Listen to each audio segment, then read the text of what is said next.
कोई हमें परेशान करे और हम परेशान हो जाएं, ये तो ठीक नहीं है। इसका मतलब है कि हमने अपनी खुशियों की जो चाबी है वो किसी और को दे रखी है। अगर हमें कोई हर्ट करे या इग्नोर करे तो हम उससे कैसे डील करें, उस इंसान से कैसे डील करें। तो सबसे पहली चीज़ है कि जब भी हमें फैमिली में हो चाहे बाहर हो, जब भी कोई इंसान हमसे मिसबिहेव करे या फिर हमको हर्ट करे तो उनके शब्द और उनकी ऊर्जा को अपने अंदर ना लेके जाएं। मतलब आपकी जो सेल्फ रिस्पेक्ट है, आपकी जो गरिमा है अंदर से, जो आपका जो आप इज्जत कह सकते हो, आप जिसको समझते हो, उसको गिरना ना दें। तो मतलब सेल्फ वैल्यू जो है ना इंसान की, वो आप अपनी नज़र में अगर स्ट्रांगली इसके ऊपर बिलीव करते हैं ना कि मेरी नज़र में मेरी इज्जत कितनी है और मैं क्या हूँ अंदर से, अगर ये चीज़ अगर आपने समझ ली ना, उस दिन आपको बाहर से ज़्यादा देर कोई परेशान नहीं कर पाएगा। तो सबसे पहले अपनी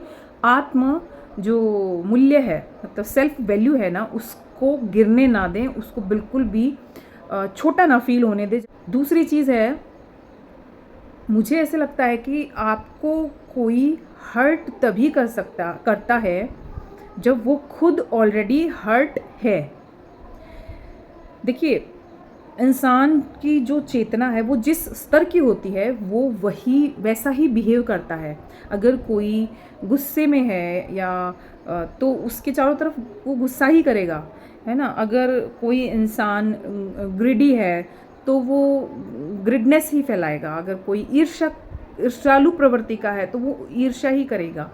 तो बेसिकली ये सारी इमोशंस ऐसे हैं जो इंसान को अंदर से दुखी बनाते हैं, और दुखी इंसान हमेशा जो भी अपने मुंह से निकालेगा वो दूसरे को दुखी ही करेंगी वो चीज़। तो इस चीज़ को समझें कि अगर आप हर्ट हो रहे हो तो ये जो चीज़ है ये इसलिए हुई है क्योंकि वो अगला इंसान ऑलरेडी दुखी है। आग का स्वभाव है कि वो खुद गर्म होती है तो चारों तरफ गर्मी फैलाती है। वैसे ही इंसान जिस चेतना में होता है वो वैसा ही उसका चेतना का फैलाव होता है। वो शब्दों के माध्यम से, बॉडी लैंग्वेज के माध्यम से दूसरों को हर्ट ही करेगा। तो ये वाली चीज़ बहुत इंपॉर्टेंट है। लोगों के शब्दों पर मत जाइए और इस चीज़ को समझिए कि अगला खुद हर्ट है। तीसरी चीज़, ऐसे लोगों को ना प्यार की ज़रूरत होती है, दया की ज़रूरत होती है। ऐसे लोग दूसरों को हर्ट ही इसीलिए करते हैं कि उनको अटेंशन चाहिए होती है।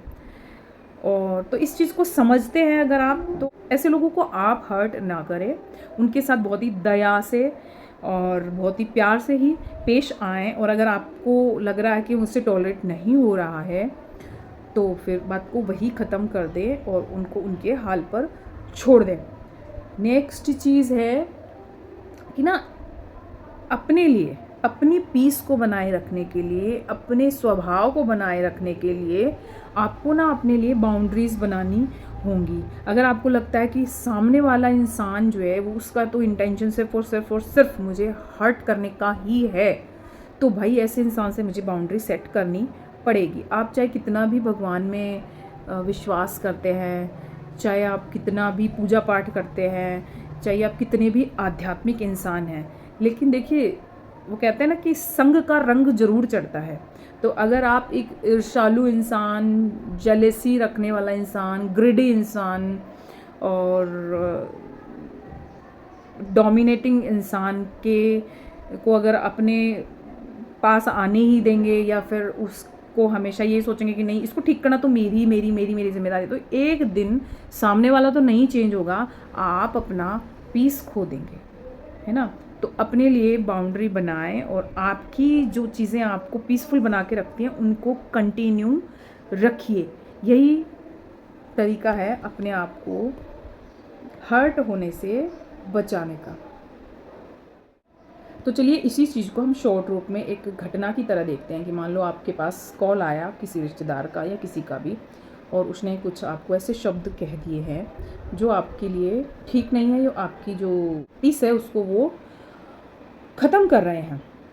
तो आप क्या करेंगे, उस इंसान ने जैसे ही शब्द बोला या तो आप चुप रह जाइए या फिर उसको हाँ या ना का जो आपको जवाब देना है, क्योंकि आप चुप रहेंगे तो आप समझ पाएंगे कि मुझे क्या बोलना है।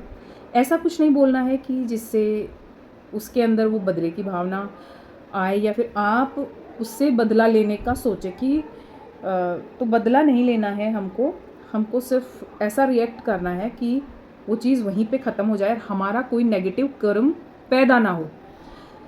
तो हो गया, और उसके बाद आप उससे बड़े प्यार से बात कर सकते हैं, आगे कंटिन्यू कर सकते हैं। और अगर लग रहा है कि अगले का अहंकार ज़्यादा बढ़ रहा है, तो फिर आप फ़ोन को डिस्कनेक्ट कर दें। और अगर आमने सामने बात हो रही है तो आप वही सेम सुने, चुप रहें। लग रहा है ये हर्ट कर रहा है तो चुप रहें। और लग रहा है कि जवाब देना चाहिए तो बड़े प्यार से आप जवाब दे सकते हैं, लेकिन अपनी सांसों का जो को नहीं बढ़ाना है। और उसके बाद भी अगर आपको लग रहा है कि यहाँ दाल नहीं गलने वाली है, यहाँ पे कुछ नहीं हो सकता, मैं एक अंधों की भीड़ में बैठा हूँ, तो वहाँ से उठ जाइए बड़े ही प्यार से हाथ जोड़कर। देखिए, मुझे लगता है ना कि अपने पीस को मेंटेन रखना, बरकरार रखना हर कोई चाहता है, और इसके लिए ना हर किसी को बाउंड्री तो बनानी पड़ेगी, नहीं तो एक ही ऐसी घटना हमारे जीवन की ना शांति भंग कर देती है। आई होप ये मेरा अनुभव आपको काम आएगा।